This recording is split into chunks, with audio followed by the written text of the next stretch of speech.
not just one, but many, many very tough acts to follow. My name is Dave MacVeigh, and I grew up in Western Maryland. And in January of 1983, some friends of mine and I were staying at a cabin on a lake there.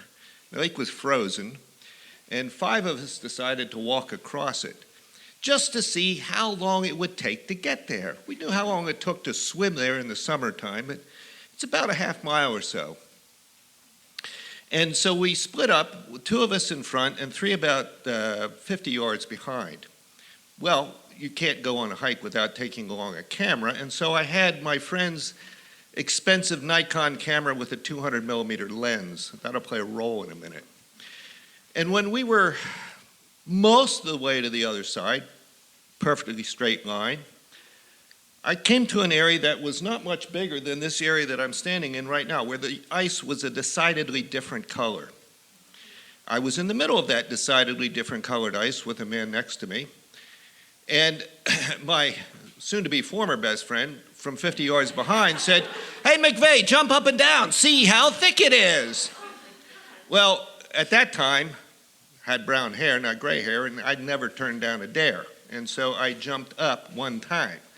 And when I went through, I stuck my arms out like this, and that stopped me getting any wetter than I already did. At huge risk to his own life, this guy saved mine. He immediately got down on his stomach, reached his hand out to me, and pulled, and my mitten went flying.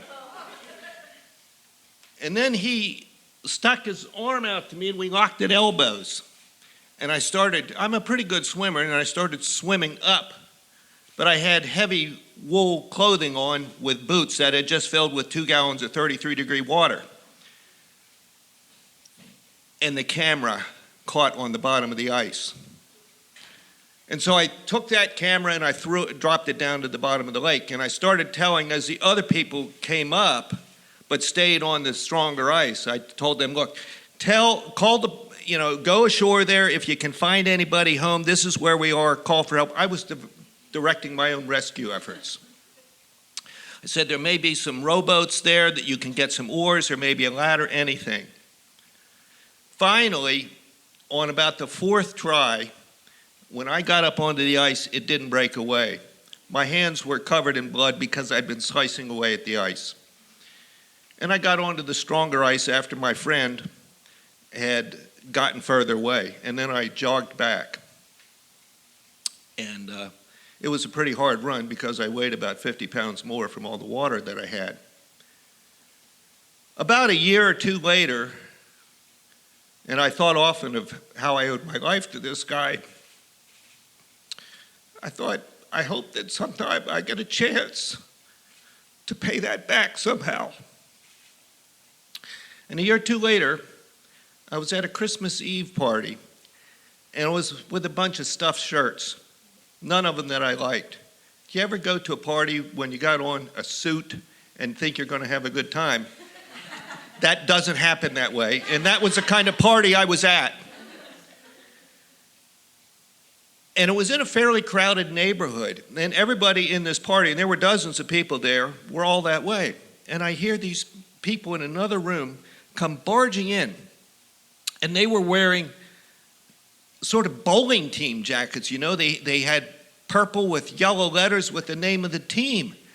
And they're screaming, somebody, the house across the street's on fire, and there's a woman inside. There's my chance.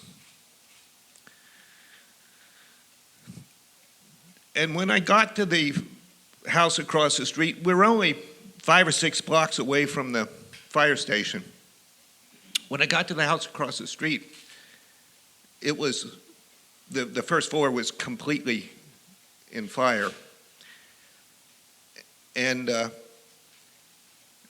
I couldn't see anybody inside there, but I knew that a person was in there. And the car that I had driven was blocking the way that the firemen would use to go in through one of the doors. So the first thing I did was back that car out of the way so the firemen could get in. And then I tried to get in, but I couldn't. There was no way to do it. And as I think today of how that lady was brought out in the middle of the street, this is 11 o'clock on Christmas Eve. Church bells are starting to ring. They brought her body out. I guess she was still alive. And somebody laid a blanket on this cold asphalt. And I saw her body there with the bright lights of the fire truck, the red lights flashing on it. Smoke and steam was coming from her body, and I smelled that. And I think about the courage that my friend, by saving my life, showed me. And I look in the mirror. I look at the mirror from time to time, and I think with absolute shame about how I was glad that I had a good excuse for not going into that room, not going into that house, and having a good reason for not risking my life any further than I already did to save hers.